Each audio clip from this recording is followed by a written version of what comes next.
सभी मित्रों को मेरा नमस्कार। दोस्तों, आज हम चंद्रमा के साथ अन्य सभी ग्रहों के युति के बारे में चर्चा करेंगे कि चंद्रमा के साथ अन्य सभी ग्रह क्या प्रभाव देते हैं। चंद्रमा के साथ सूर्य, मंगल, बुध, गुरु, शुक्र और शनि, इनकी युति हो जाए इनमें से किसी की चंद्रमा के साथ, तो उसका आपके जीवन पर क्या प्रभाव होगा। और किसी की युति हो रही है, नेगेटिव प्रभाव दे रही है यह युति, तो आपको इसका क्या उपाय करना चाहिए उसकी भी चर्चा हम करेंगे। तो उपाय के साथ मैं आपको बता रहा हूँ, ये जो लग्न बनाई है मैंने मेष लग्न, तो इन राशियों को आप भूल जाइए। किस राशि में क्या योग बन रहा है वो मैं नहीं यहाँ पर बता रहा हूँ। मैं आपको एक सामान्य फल बता रहा हूँ जो किसी भी भाव में किसी भी राशि में लागू होगा। तो यहाँ किस राशि में मैंने कौन से ग्रह को बैठाया है उसको आप भूल जाइए, केवल समझने के लिए मेष लग्न बना दिया है। किसी भी राशि में किसी भी भाव में यह युति होगी तो उसका फल मैं आपको बता रहा हूँ। ध्यान दीजिए, कुछ चीजों को पहले समझ लेते हैं। सबसे पहले जब भी दो ग्रहों की युति बने उनकी डिग्री जरूर देख लें आप कि वो डिग्री वाइज इतने क्लोज हैं कि आप उन्हें युति के रूप में मान सकें। 8 डिग्री 10 डिग्री तक क्लोज हो तो उसे आप युति मान सकते हैं, लास्टली 12 डिग्री तक। लेकिन कोई ग्रह 20 डिग्री 22 डिग्री 18 डिग्री 24 डिग्री इस तरह का डिफरेंस हो जाए दोनों के डिग्री में, तो आप उसे युति नहीं मानेंगे, क्योंकि वो युति का फल दे ही नहीं पाएगा। तो जब भी किसी ग्रह, दो ग्रहों की युति देखें या 3 ग्रह 4 ग्रह, जो भी जिसको भी आप युति के रूप में मान रहे हैं उनकी डिग्री जरूर आप देखें, तब आप क्लियर करें कि वो युति मान्य होगी या नहीं। या दो ग्रह ऐसे ही बैठे हैं, दोनों की डिग्री डिफरेंस इतना ज़्यादा है कि वो युति का फल दे ही नहीं सकते, ये भी आपको देख लेना होगा। इसके बाद किस राशि में बैठे हैं तो राशि मालिक को भी देखें। दोस्तों, मैं आप लोगों को सामान्य फल बता रहा हूं जो किसी भी भाव में किसी भी राशि में लागू होगा। अब इन ग्रहों पर किसी ग्रह की दृष्टि पड़ सकती है। मान लीजिए आपके चंद्र मंगल का योग बना हुआ है, कुंडली में चंद्र मंगल योग दोनों की युति बनी हुई है, तो किसी की दृष्टि हो सकती है। चाहे ये दोनों में से एक नीच के हो सकते हैं या ये त्रिक भाव में भी बन सकता है। तो जब भी दृष्टि होगी, नीचता अगर किसी में आ जाएगी या कोई गलत भाव में बनेगा, नेगेटिव होंगे, तो उसके प्रभाव में जो बता रहा हूं उसमें कमी आ सकती है। लेकिन करीब करीब जो चीजें मैं बता रहा हूं वो आपके युति बनी होगी तो लागू जरूर होगी, इसका ध्यान रखिएगा। तो ऊंच नीच दृष्टि वगैरह आप देख लीजिएगा। चलिए शुरू करते हैं। चंद्रमा के साथ सूर्य अगर हो किसी भी राशि में किसी भी भाव में, दोस्तों जो भी मैं योग बताऊंगा 6, 8, 12 में उसका फल थोड़ा चेंज हो जाएगा, लेकिन अन्य सभी जगहों में, लेकिन जो भी बताऊंगा यहाँ पर, मान लीजिए चंद्रमा सूर्य अगर 6, 8, 12 में भी होंगे तो जो चीजें मैं बताऊंगा वो तो लागू होगी, लेकिन उसके प्रभाव में थोड़ी कमी या ज्यादा हो सकती है नेगेटिव भाव में होने से या कोई नीच के होने से। तो चलिए, चंद्रमा और सूर्य कुंडली के किसी भी भाव किसी भी राशि में हो तो उसका क्या फल होगा समझते हैं, साथ में उपाय भी जानेंगे। दोस्तों, जब भी चंद्रमा और सूर्य साथ में होते हैं तो अमावस्या योग का निर्माण बनता है। चंद्रमा से सूर्य की युति अमावस्या योग का निर्माण करती है। चंद्रमा अगर डिग्री में सूर्य से क्लोज हो तो अस्त भी हो जाते हैं, पर अमावस या अस्त होने से चंद्रमा बिल्कुल भी प्रभावहीन हो जाएंगे ऐसा नहीं कह सकते हैं हम। हाँ, यहाँ चंद्रमा के कारक चीजों में कमी अवश्य आ जाएगी जब भी सूर्य के करीब आएंगे तो, या सूर्य के साथ होंगे तो। मित्रों, कारक चीजें उनकी है, जैसे चंद्रमा आपके मन को रिप्रेजेंट करते हैं, तो आपके मन जो है वो रह रहकर अशांत रहेगा, क्योंकि चंद्रमा जब प्रभावहीन होंगे तो उसका असर आपके मन पर होता है। मन अशांत आपका रहेगा। जब भी युति होगी दोनों की तो ये निश्चित रहेगा माता संबंधी परेशानी हो सकती है। चंद्रमा सूर्य से जितने भी दूर होते हैं वह बली होते जाते हैं, पर जितने भी करीब होंगे चंद्रमा यानी आपका मन कमजोर होता जाता है। पर चंद्रमा के कारक चीजों में भी पूरी तरह कमी तभी आती है जब दोनों डिग्री वाइज क्लोज हों। अगर दोनों की डिग्री डिफरेंस बहुत ज़्यादा है तो आपको प्रॉब्लम कुछ बहुत ज़्यादा नहीं होने वाली है, आपको चिंता करने की बहुत ज़्यादा ज़रूरत नहीं है। अगर दोनों में डिग्री डिफरेंस ज़्यादा होगा तो आपको बहुत खास समस्या नहीं होगी। अगर दोस्तों डिग्री डिफरेंस अगर कम है, दोनों की युति मानी जाएगी तो कारक चीज़ों में कमी तो जरूर आएगी, कारक चीज़ों में कमी आएगी, लेकिन चीज़ें आपको फिर भी प्राप्त हो जाती हैं। जैसे ये योग जातक में कला भी दे देता है, हाँ मानसिक अशांति जरूर देता है, पर जब भी दोनों का दृष्टि संबंध होगा, दोस्तों युति में तो परेशानी होती है अगर क्लोज कंजंक्शन में हो तो कारक चीजों में कमी आती है, लेकिन कला के क्षेत्र में आपको लाभ हो जाता है। लेकिन वही दोनों अगर एक दूसरे को देख रहे हों, दोनों एक दूसरे से संत सब तक हों, तो दोस्तों यह बहुत अच्छा आपके लिए होता है और यह बहुत ज़्यादा लाभ देता है। अगर दोनों एक दूसरे से सब तक हो जाएं तो बहुत सी चीज़ें आपको फायदा दे देती हैं। और यह दृष्टि संबंध बहुत खास करके लाभ देता है। दोनों साथ हो तो जातक सुंदर होता है और दृष्टि संबंध हो तो बहुत अच्छा लाभ देता है। लेकिन अगर साथ में है, युति में है, तो कुछ चीज़ें नेगेटिव होंगी लेकिन जातक देखने में सुंदर होगा। दोनों मिलकर लाभ भी दे देते हैं। अगर यह युति शुभ हो, मित्र लग्न में हो, तो मान सम्मान तथा प्रतिष्ठा भी बढ़ती है। हाँ, लेकिन मानसिक अशांति कभी कभी जरूर रहेगी आपको। माता संबंधी कष्ट भी हो सकता है। उपाय की बात करें तो लग्नेश को स्ट्रॉन्ग कर लें। इसकी आधी शक्ति ऐसे ही जो नेगेटिविटी है वो खत्म हो जाएगी। इसके बाद सूर्य को जल दें, सोमवार का व्रत करें और शंकर भगवान की नियमित रूप से आराधना करें। इसका नेगेटिव फल आपको नहीं मिलेगा। अब चलिए, चंद्रमा के साथ मंगल की युति किसी भी राशि किसी भी भाव में आपके हो तो क्या प्रभाव देगा वह जानते हैं।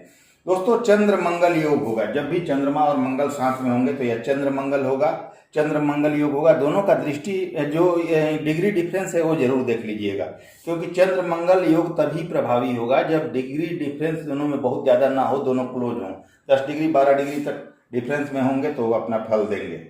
तो यहाँ चंद्र मंगल योग बनेगा जब भी साथ में होंगे। चंद्रमा है मन और मंगल है पराक्रम। जातक अपने मन, अपने इच्छा शक्ति से जिस चीज को चाहता है वह प्रयत्न करके पा लेता है। सोचने वाली बात यह है कि अगर मन के साथ पराक्रम जुड़ जाए तो व्यक्ति जो चाहेगा हासिल कर लेता है। लेकिन इस योग में आपको अपना एफर्ट लगाना होगा, तभी यह योग आपको फायदा दे पाता है। आप एक कदम चलकर तो देखिए, भाग्य आपका साथ 2 कदम देगा, जरूर देगा, लेकिन आपको पहले एफर्ट करना होगा। हालांकि कभी कभी जातक क्रोधी भी होता है, पर जीवन में आगे ही बढ़ते रहता है। ऐसे योग वाले व्यक्ति जीवन में आगे ही बढ़ते रहते हैं। इनका दिमाग तेज और शातिर किस्म का होता है। कभी कभी प्रारंभिक जीवन में संघर्ष भी देखा जाता है, पर बाद में जबरदस्त उन्नति भी करते हैं ऐसे व्यक्ति। इन्हें आगे बढ़ने से कोई नहीं रोक पाता बाद के समय में। अगर यह योग अशुभ स्थान पर हो तो माता को कष्ट तथा शरीर पर कहीं चोट का भी निशान होता है। लेकिन यह शुभ हो तो व्यक्ति ज्योतिष बनता है, डॉक्टर बनता है, वकील बनता है, प्रशासनिक अधिकारी या नेता अभिनेता भी बनता है और बहुत उच्च कोटि का पद हासिल करता है। यह योग मित्र लगन में हो तो ज्यादा प्रभावी होता है। मान सम्मान, धन, पद, प्रतिष्ठा सब कुछ प्रदान करता है। अगर आपको नेगेटिव फल किसी प्रकार से मिल रहा हो, अगर नेगेटिव हो ये या नीच के हो कोई, तो शंकर भगवान की पूजा करें तथा हनुमान चालीसा करें, बहुत लाभ होगा। अब चलिए, चंद्रमा और बुध की युति आपके किसी भी भाव किसी भी राशि में हो, अगर दोनों की स्थिति आपकी कुंडली में अच्छी है तो जातक बहुत सोच समझकर कार्य करता है तथा अपनी उन्नति एवं सफलता के लिए जातक सफल योजनाएं भी बनाता है। वही अगर दोनों कुंडली में ठीक ना हो तो आपकी सोच को विकृत बना देता है ये युति। चंद्रमा मानसिक शक्ति को भी दर्शाता है तो बुध बुद्धि को दर्शाता है। जातक के मन बुद्धि में कैसे विचार आएंगे, वह क्या सोचता है, यह चंद्रमा तथा बुध की स्थिति पर निर्भर करेगा। बुध चंद्र पर शुभ ग्रहों की दृष्टि या युति हो तो आपको बहुत अच्छी सोच देती है, पर पाप ग्रहों का प्रभाव युति या दृष्टि के रूप में हो तो आपका सोच बिल्कुल ही अलग दिशा में चला जाता है। अगर इन पर किसी की दृष्टि या युति ना हो तो और दोनों ग्रह शुभ हों, बलवान हों, तो जातक खुश रहता है, पॉजिटिव सोच रहता है। अगर दोनों अच्छे हों तो जातक बुद्धिमत्ता तथा वाणी से जीवन में सब कुछ हासिल कर लेता है, सब कुछ पा लेता है। अच्छा कैरियर तथा उत्कृष्ट व्यापार लाभ प्राप्त करता है, कला के क्षेत्र में भी सफल होता है। अगर इसका नेगेटिव आपको फल मिल रहा हो तो शंकर भगवान की पूजा करें तथा गाय की सेवा करें, पॉजिटिव रिजल्ट मिलना शुरू हो जाएगा। चलिए, चंद्रमा तथा गुरु की युति अगर आपके किसी भी भाव में किसी भी राशि में हो, खास करके दोस्तों यह गजकेसरी योग बनेगा, तो अगर अच्छे भाव में हो तो बहुत ज़्यादा इसका प्रभाव बढ़ जाता है। तो चंद्रमा और गुरु की युति हो, यह गजकेसरी योग का प्रभाव देता है। गजकेसरी योग बनता है। गुरु ज्ञान है, चंद्रमा मन है। आपका मन जो है उसे ज्ञान का साथ मिल जाए तो फिर क्या बचेगा जीवन में, जातक सब कुछ पा लेता है। इस योग का जातक शत्रुघ्नता, वाक्पटुता, राजसी सुख, तेजस्वी एवं यशस्वी होता है तथा राजसी सुख भोगने वाला होता है। अध्ययन कार्य में सफलता पाता है। कोई नई विद्या भी ऐसे लोग बहुत ज़्यादा जल्दी सीखना चाहते हैं। जातक धन सुख यश एवं योग्यता पाता है। व्यक्ति की आर्थिक स्थिति को बल प्राप्त होता है इस योग के बाद। यह योग बड़े बड़े राजनेता, मंत्री, विधायक, व्यापारी या उच्च पद वाले लोगों में देखा जाता है। यह योग प्रथम, चतुर्थ, सप्तम, दशम या फिर 5 या 9 त्रिकोण भाव में, इन भावों में बने तो अत्यंत शुभ परिणाम देता है। व्यक्ति पद, प्रतिष्ठा तथा धन एवं मान सम्मान तथा ऊंचा पद भी पाता है। और इसे ज्यादा शुभ इसका रिजल्ट लेने के लिए आप गुरु पुष्य नक्षत्र में केले के जड़ को पूजन करने के बाद पीले कपड़े में बांधकर अपने बाजू पर धारण कर ले, इसका ज्यादा प्रभाव पड़ेगा और ज्यादा अच्छा रिजल्ट मिलेगा। चलिए, चंद्रमा और शुक्र की युति आपकी कुंडली में हो तो उसका क्या प्रभाव होगा जानते हैं। व्यक्ति भोग विलास के बारे में ज्यादा सोचता है। एक्स्ट्रा मैरिटल अफेयर भी ऐसे लोगों का होता है। आपका मन भोग विलास में ज्यादा तल्लीन होता है। वहीं शुक्र ज्यादा बलवान हो तो जातक अपने सुखों के बारे में ज्यादा सोचता है। जातक सुंदर होता है, पर अगर दोनों ग्रह बलवान हो तो प्रेम में पड़ना स्वाभाविक है। जब चंद्र रूपी मन का संबंध प्रेम रूपी शुक्र से होता है तो ऐसे जातक प्रेम के लिए भावुक हो जाते हैं। मन की भावनाएं कोमल और सुंदर होती हैं। शुक्र चंद्र बलवान हो तो जातक में कला का भी भरमार होता है। जातक भोग विलास के तरफ ज्यादा आकर्षित होता है और ये भोग विलास के साधन ऐसे लोगों को आसानी से मिल भी जाते हैं। जातक अच्छा कवि या शायर भी कभी कभी देखा जाता है। ऐसे जातक जल्द ही अपने प्रभाव के कारण दूसरों को आकर्षित कर लेते हैं। अगर इन पर किसी अन्य शुभ ग्रह का प्रभाव हो तो इनकी शुभता और बढ़ जाती है और ज्यादा प्रभावी हो जाते हैं। जातक बहुत ज्यादा ज्ञानी तथा बुद्धिमान होता है। अगर दोनों शुभ हो तो जातक समस्त सुखों को भी भोगता है, पर ऐसे लोग को चरित्र को ठीक रखकर आगे बढ़ना चाहिए ताकि शुक्र खराब ना हो। आपको माँ लक्ष्मी की आराधना करनी चाहिए ताकि श्रेष्ठ लाभ हो सके। चलिए अब दोस्तों, चंद्र और शनि का योग बने आपकी कुंडली में तो उसका क्या प्रभाव होता है समझ लेते हैं। अगर नेगेटिव भाव में बने, कोई नीच का हो तो इसका नेगेटिव प्रभाव ज्यादा बढ़ जाता है। जब भी शनि और चंद्र का योग बनेगा तो यह विष योग बनता है। दोस्तों, यह आपको मानसिक अशांति देता है। चंद्रमा से कारक चीजों में परेशानी होती है, जैसे मानसिक अशांति या माता संबंधी परेशानी। काम का पूरा फल या यश आपको नहीं प्राप्त होता आसानी से।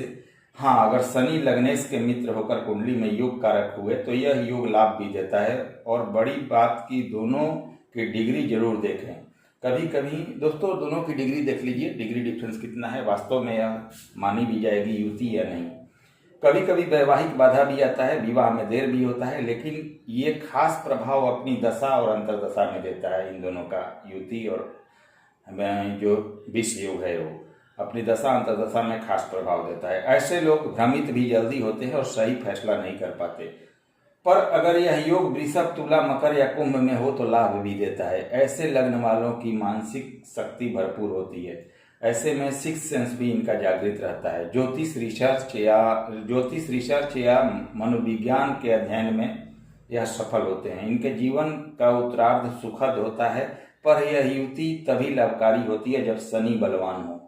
पर यह निश्चित है कि मानसिक अशांत किसी भी हालत में रह कर यह योग देता रहता है। काम में देर तथा संघर्षों के बाद सफलता मिलता है। ऐसे लोगों को सही दिशा में पूरी मेहनत करनी चाहिए ताकि लाभ मिल सके और मेहनत का फल मिल सके। दोस्तों, विष योग कैंसिलेशन का कुछ मैं आपको नियम बता देता हूँ, कैसे कैंसिल होता है। 2-3 नियम बता देता हूँ। जब चंद्रमा शनि से अधिक बलवान हो तो यह कैंसिल मानना चाहिए। जब डिग्री डिफरेंस बहुत ज्यादा हो दोनों में तब भी यह कैंसिल मानना चाहिए। किस राशि में हो, किस भाव में यह युति बन रहा हो, उस पर भी विचार किया जाना चाहिए। अगर आपके कुंडली में विष योग का निर्माण हो रहा है, वास्तव में रिजल्ट नेगेटिव मिल रहा है, तो आपको हनुमान चालीसा करना चाहिए। रात्रि को दूध नहीं पीना चाहिए। खान पान में बिल्कुल शुद्धता रखनी चाहिए। मांस मदिरा से दूर रहना चाहिए। शंकर भगवान की नियमित रूप से पूजा करना चाहिए और पानी वाला नारियल 6 से 7 बार वार कर किसी पीपल वृक्ष के पास फोड़ना चाहिए और लोगों में प्रसाद बांटना चाहिए। ऐसा 11 शनिवार तक करना चाहिए। विष योग का प्रभाव धीरे धीरे खत्म हो जाएगा आप पर से। तो दोस्तों, अगर वीडियो पसंद आए तो लाइक शेयर सब्सक्राइब जरूर करें। अगली वीडियो में फिर से मिलते हैं। नमस्कार, धन्यवाद।